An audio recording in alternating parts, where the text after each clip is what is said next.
રિક્ષામાં મુસાફરોને બેસાડી નજર ચૂકવી ખિસ્સામાંથી રોકડ મોબાઈલની ચોરી કરનાર રીઢાઓને કાપોદ્રા પોલીસે ઝડપી પાડ્યા હતા।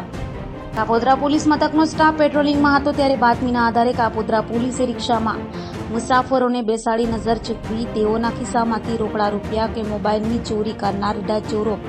અઝરુદ્દીન ઉર્ફે અઝહર શેખ, ફારૂક સૈયદ અને સોહેલ ઉર્ફે મન પઠાણને ઝડપી પાડ્યા હતા।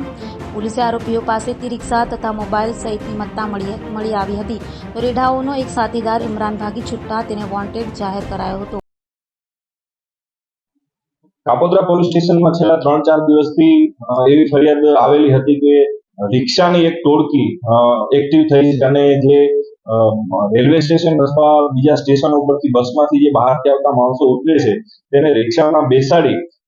અને એના ખીચામાંથી પાકીટ અને રોકડ રકમ તથા મોબાઈલ આવી બધી ચોરીઓ કરે છે। જેના અનુસંધાને કાપોદ્રા પોલીસ સ્ટેશને 2 દિવસ પહેલા બે ગુના દાખલ થયેલા જેની તપાસ દરમિયાન એક રિક્ષાની ટોળકી કાપોદ્રા પોલીસ સ્ટેશન દ્વારા પકડવામાં આવી છે અને આ બંને ગુના ડિટેક્ટ કરવામાં આવેલા છે અને સાથોસાથ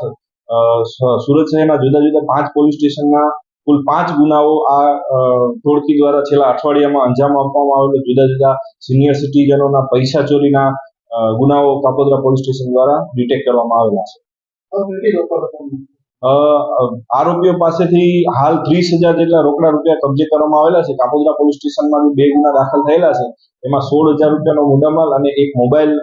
રિકવર કરવામાં આવેલો છે। બાકી અન્ય પોલીસ સ્ટેશનના રૂપિયા રિકવર કરવામાં આવેલા છે અને આરોપીઓની એમો એવી છે, આરોપીઓ ભેસ્તાણ આવાસમાં રહે છે અને અગાઉ પણ આવી નાની મોટી ચોરીમાં 8 થી 10 વાર પકડાયેલા છે આરોપી અને આ આરોપી પૈકી એક આરોપીને વોન્ટેડ પણ જાહેર કરેલો છે, જેની પણ તપાસ ચાલુ છે, શોધખોળ ચાલુ છે।